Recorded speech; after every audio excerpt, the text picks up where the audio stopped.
ফনি তালুকদার সাহেব মাত্র একটা এমএলএ হইয়া পারলে অ্যাসেম্বলি যাইবেন না, ইনশাআল্লাহ আগামী আনেওয়ালা একটা বড় লিডার হইয়া ইনশাআল্লাহ অ্যাসেম্বলি যাবেন।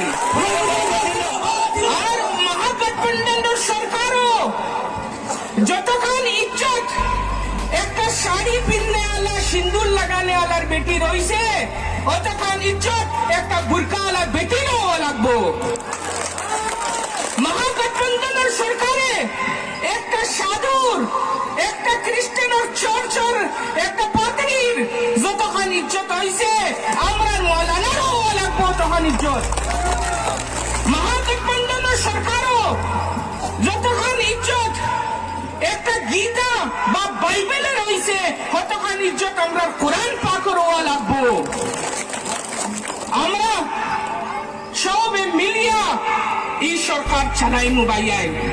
এগুলো মানুষের আপনার সরকার হইব, গরিব মানুষের সরকার হইব, আমরা উন্নতির সরকার হইব, আমরা দাড়ি টুপি লুঙ্গি আলা মানুষের সরকার হইব, আমরা সিন্দুর আলাল বেটির সরকার হইব, আমরা যে গরিব মানুষের সরকার হইব। বহুত বহুত শুক্রিয়া। আসসালামু আলাইকুম ওয়া রাহমাতুল্লাহি ওয়া বারাকাতুহু।